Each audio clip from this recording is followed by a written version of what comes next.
आप सभी का आपके अपने YouTube चैनल पे बहुत बहुत स्वागत है। आइए आज आप सब सुनेंगे आश्विन मास की इंदिरा एकादशी व्रत की कथा। आप सभी भक्तों को इंदिरा एकादशी व्रत की ढेर सारी शुभकामनाएं। आश्विन माह के कृष्ण पक्ष में पड़ने वाली एकादशी को इसे इंदिरा एकादशी, पितृ एकादशी आदि नामों से जाना जाता है। जो भी भक्त सच्ची श्रद्धा के साथ, नियम और निष्ठा के साथ इंदिरा एकादशी का व्रत करते हैं, इस दिन लक्ष्मी नारायण का पूजन करते हैं और भगवान शालिग्राम का पूजन करते हैं, तो इस व्रत के प्रभाव से व्यक्ति के सभी प्रकार के पापों का नाश होता है। इंदिरा एकादशी व्रत करने वाला, जो कि स्वयं तो मोक्ष प्राप्त करता ही है, वह अपने सभी पितरों का उद्धार करके उन्हें भी दिव्य लोकों में प्रवेश का अधिकारी बना देता है। एकादशी का व्रत, जो कि भगवान विष्णु भगवान श्री कृष्ण को अति प्रिय होता है, प्रत्येक माह के कृष्ण पक्ष और शुक्ल पक्ष की एकादशी तिथि के दिन इस व्रत को धारण किया जाता है। हर व्रत का अपना अपना विशेष महत्व माना गया है। इसी प्रकार से आश्विन माह के कृष्ण पक्ष की एकादशी व्रत का अपना विशेष महत्व है।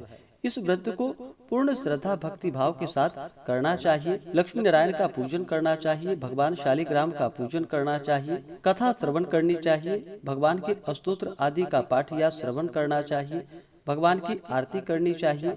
इससे भगवान विष्णु अपने भक्तों पर प्रसन्न हो करके अपने भक्तों के सभी प्रकार के पापों को नष्ट कर देते हैं तथा इस व्रत के प्रभाव से जो कि पितरों का भी उद्धार हो जाता है। तो आइए सुनते हैं इंदिरा एकादशी पितृ एकादशी व्रत की कथा।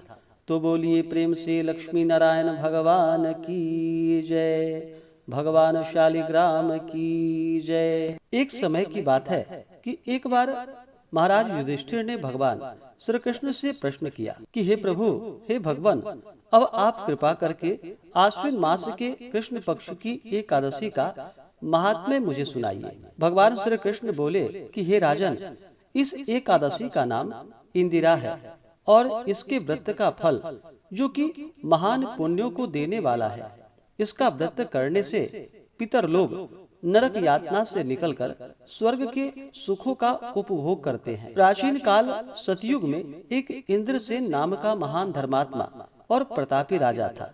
वह अपनी प्रजा का पुत्र के समान ही पालन किया करता था। उसके राज्य में प्रजा, जो कि धन धान्य से परिपूर्ण एवं सुखी थी। एक दिन राजा अपने दरबार में विराजमान था। उसी समय महर्षि नारद आकाश मंडल से उड़ते हुए दिखाई पड़े। उनकी दिव्य ज्योति से चारों ओर प्रकाश प्रस्फुटित हो रहा था। राजा ने अर्घ्य पाद्य से उनकी पूजा करके उन्हें दिव्य आसन पर बिठाया। महर्षि ने राजा से कुशल प्रश्न किया। राजा ने कहा कि हे भगवान, आपकी दया से यहाँ हर प्रकार से कुशल है। अब आप अपने आने का कारण बतला करके कृतार्थ करें। नारद जी ने कहा कि हे राजा, आप सावधान होकर मेरी बात को सुनिए। दैव संयोग से घूमता फिरता मैं यमपुरी में पहुंच गया। वहां पर अनेक प्राणियों को नाना प्रकार की यातनाएं भोगते देखा। वहीं पर आपके पिता भी मिले और उन्होंने कहा है कि मेरा पुत्र इंद्रसेन महिष्मती का राजा है। आप उनके पास जाकर मेरा संदेश सुनाएं कि वह इंदिरा एकादशी का व्रत सकुटुंब करके उसका फल मुझे अर्पण करे, तो मैं इस यम यातना से छूट जाऊंगा। यह तुम्हारे पिता का संदेश है, इसलिए तुम इंदिरा एकादशी का व्रत कर उन्हें यम यातना से बचाओ। महर्षि के ऐसे वचन को सुनकर राजा ने कहा कि हे भगवान, आप मुझे बतलाइए कि यह व्रत किस प्रकार किया जाता है। राजा के ऐसे वचन को सुनकर नारद जी ने कहा कि हे राजन, आश्विन मास के कृष्ण पक्ष की 10वीं तिथि के दिन प्रातः काल स्नान कर पितरों को प्रसन्न करने के लिए श्राद्ध करें और एक ही बार भोजन कर रात को पृथ्वी पर सोएं। दूसरे दिन प्रातः नित्य कर्मों से निवृत्त होकर एकादशी व्रत का संकल्प करे कि आज मैं एकदम निराहार रहकर समस्त भोगों को त्याग कर द्वादशी को भोजन करूंगा। हे पुंडरीकाक्ष, आप मेरी और मेरे संकल्प की रक्षा करें। इस प्रकार संकल्प कर मध्याह्न काल में शालिग्राम की मूर्ति के सम्मुख श्रद्धा भक्ति युक्त हो श्राद्ध करे और ब्राह्मणों को भोजन कराकर उनको यथाशक्ति दान दक्षिणा दे और पितृशेष को सूंघ कर किसी गौ को खिला दे।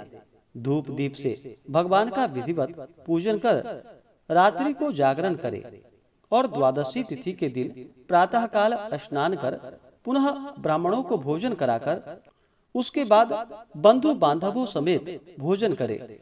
इस प्रकार व्रत करने से तुम्हारे पिता की अवश्य ही मुक्ति हो जाएगी। इस प्रकार व्रत की विधि बतलाकर महर्षि नारद वहां से चले गए।